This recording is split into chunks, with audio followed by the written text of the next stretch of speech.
Hey guys, welcome to Bastion Time. I'm your host Bastion. This is Nintendo News. Let's get to that news. First of all, an amusing comic from Dorkly about Pokemon. Then versus now, things like, leveling up, and things along those lines, like what it used to be like back in the day, what finding, rare Pokemon used to be like back in the day versus now. Things are very different, as you probably know, and this pokes fun at all of that. You should check it out. There's a link down there.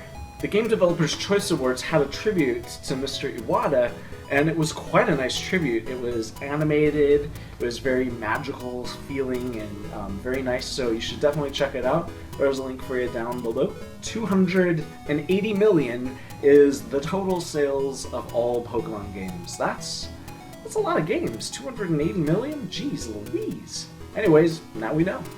So last week I talked about how there were these strange little short videos of people like Mr. Miyamoto and Mr. Tezuka, doing these, like they were trying to imitate Amiibo, and you were meant to guess which Amiibo it was. Now they've compiled all of those into one whole video with some funny bloopers and outtakes. You should check it out, it's pretty amusing at the end. There's a link for you down there.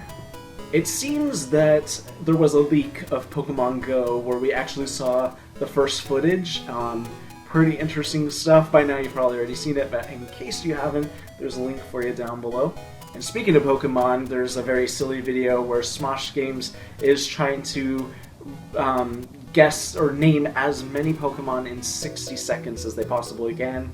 Pretty funny stuff. How many do you think you could name in 60 seconds?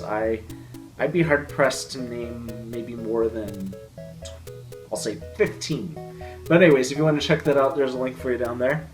And speaking of Pokemon, there's an amusing story about how back in the original Leaf Green era, their first generation of Pokemon, just translating those and getting them over to the stateside was pretty tricky. They decided how they came up with the various names, for instance, the names, as I'm sure you know, of Pokemon over in Japan are completely different than the American ones, but that's because they're taking two different words and putting them together in the same kind of way that a lot of the American names do, but sometimes those words just won't translate directly, so they have to come up with completely different ones. So, I can't think of any off the top of my head now that I'm actually trying to remember, but it's a very amusing story. If you want to read it, there's a link for you down there. And our final story for the day is about the fact that Nintendo has reached out to a site that hosts ROMs and has said, kindly please remove all Nintendo-related ROMs.